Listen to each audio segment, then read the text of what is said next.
children, hope all of us are doing good. The topic that we will study today is light, sound and force. And the things we will learn are light, sound and force. Let's begin with light. During daytime, the sun provides us with light. As soon as it sets, we need to switch on the lights to be able to see. All objects do not have a light of their own. To see, we need light emitting objects. Without the presence of light, we cannot see. The sun is the main source of light on earth. Plants use the sun's energy to prepare their food. तो दिन के time में हमें जो रोशनी नज़र आती है वो हमें सन से मिलती है, लेकिन जब सन डूब जाता है या सेट हो जाता है तो हमें अपने घरों में लाइट के स्विचेस को ऑन करना पड़ता है ताकि हम अपने आसपास की चीज़ों को देख सकें. सारी चीज़ें जो हैं उनकी अपनी लाइट नहीं होती, तो हमें जब देखने के लिए जो लाइट चाहिए वो किसी ना किसी ऐसे ऑब्जेक्ट से मिलती है जो कि लाइट एमिट करते हैं. अब अगर लाइट ना हो तो हम कुछ भी नहीं देख सकते. अब ये भी हम जानते हैं कि सन जो है वो लाइट का अर्थ पे मेन सोर्स है. जो प्लांट्स हैं वो सन की एनर्जी को यूज करते हैं अपना खाना बनाने के लिए. Seeing things around us. We can see the objects only when light falls on them. The sun, a lamp and a candle are light emitting objects. Such objects are called luminous objects. All objects in our surroundings are not luminous. तो किसी भी चीज़ पे जब कोई light पड़ती है तभी वो हमें नज़र आती है. अब सन हो, लैम्प हो, कैंडल हो, ये लाइट देते हैं. तो जिन ऑब्जेक्ट से लाइट मिलती है उन्हें हम लुमिनस ऑब्जेक्ट्स कहते हैं. हमारे आसपास के सारे ऑब्जेक्ट्स लाइट नहीं देते, वो लुमिनस नहीं होते हैं. The non luminous objects include watch, pen, pencil, table, paper, etc. They do not emit light. We can see non-luminous objects only when any light falls on them. Now light also travels in a straight line. तो जो चीज़ें light नहीं देती हैं, emit नहीं करती हैं, उन्हें नॉन लुमिनस ऑब्जेक्ट्स कहते हैं. और ये नॉन लुमिनस ऑब्जेक्ट्स हमें तभी नज़र आते हैं जब इनके ऊपर लाइट पड़ती है. लाइट हमेशा एक स्ट्रेट लाइन में ट्रैवल करती है. It is a fact the shade of a tree is actually its shadow. तो अगर आप ये पिक्चर्स देखेंगे, इनमें सन, कैंडल, बल्ब, लैम्प, ये सब क्या हैं? ल्यूमिनस ऑब्जेक्ट्स हैं. और ये पेन, पेंसिल, टेबल या पेपर, ये क्या हैं? ये नॉन ल्यूमिनस ऑब्जेक्ट्स हैं. Let us do it. Fix a lit candle on a table. Take a rubber tube, keep it straight. Try looking at the candle flame through it. Next, bend the tube and try looking at the candle flame through it. Can you see it? अब होता क्या है, अगर आप इस rubber की tube को सीधा रखेंगे तो इसके बीच में से आप इस कैंडल की फ्लेम को देख सकते हैं. लेकिन अगर आप यहाँ पे जैसे ये ट्यूब थोड़ी सी बेंड कर दी गई है, इसके थ्रू अगर आप कोशिश करेंगे तो कैंडल की फ्लेम को नहीं देख पाएंगे. Now shadows are formed when an object blocks और stops the path of the light. A shadow is always formed on the opposite side. अगर यहाँ पे रोशनी का कोई, लाइट का कोई सोर्स है, यहाँ पे आप कोई ऐसा ऑब्जेक्ट रख दें जो इस लाइट को पास ना होने दे, इसको रोक दे, तो इसके ऑपोजिट साइड पे इस ऑब्जेक्ट की शैडो बनती है. The size of a shadow changes from time to time during the day. At noon a short shadow forms. A long shadow forms in the evening and during morning. If the light giving object is behind you, your shadow will be formed in front of you. तो होता क्या है, दिन में जैसे जैसे time बीतता है वैसे वैसे आपकी शैडो या किसी भी चीज़ की जो शैडो है, अगर वो सन की लाइट की वजह से बन रही है तो वो शैडो का आप देखेंगे कि साइज चेंज होता रहता है, डायरेक्शन भी चेंज होती है. जब बिल्कुल दिन के बीच का टाइम होता है, दोपहर का टाइम, और सिर के ऊपर एकदम से सूरज होता है, तब जो शैडो है वो बिल्कुल आपके नीचे होती है और छोटी होती है. लेकिन सुबह के टाइम और शाम के टाइम जब आपके पीछे सूरज है तो शैडो आपके सामने फॉर्म होती है और वो लंबी होती है. Think tank. When you study in the night, why should the light source not be behind you? Now, if the light giving object is to your left, your shadow will be formed to your right. If the light giving object is over your head, your shadow will form at your feet. And if the light giving object is to your right, your shadow will be formed to your left. तो morning के time में ये देखेंगे shadow लंबी है, सन पीछे है, shadow आपके आगे है और ये लंबी है. आफ्टरनून के टाइम में सन डायरेक्टली ओवरहेड है, तो जो शैडो है वो बिल्कुल नीचे है और छोटी है. इवनिंग के टाइम में फिर से शैडो जो है लंबी है और आपके सामने है. Now the shadow of any object is always black in colour. It gives an idea of the shape of the object. It is a fact, in earlier times, shadows were used to tell the time. As the earth rotates, the position of the sun with respect to the earth changes.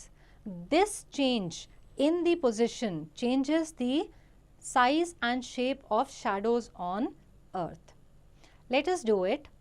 Measure the difference in length of shadows during the day. On a bright sunny day, fix a stick in the playground. Now measure and note the length of the shadow in the morning. Again note its length in the afternoon. Then again measure it in the evening.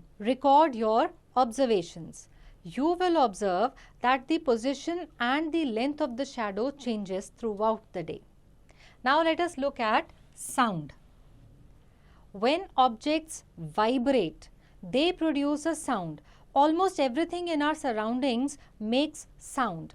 When an object hits another object, a sound is produced. Our tongue helps in producing the sound when we talk. If you eat food in a steel plate with a spoon, it makes sound. We hear different types of sounds when we go out, like the sounds of chirping of birds, the honking of horns, ringing of phones, etc. तो जब भी कोई object vibrate करता है वो एक sound produce करता है.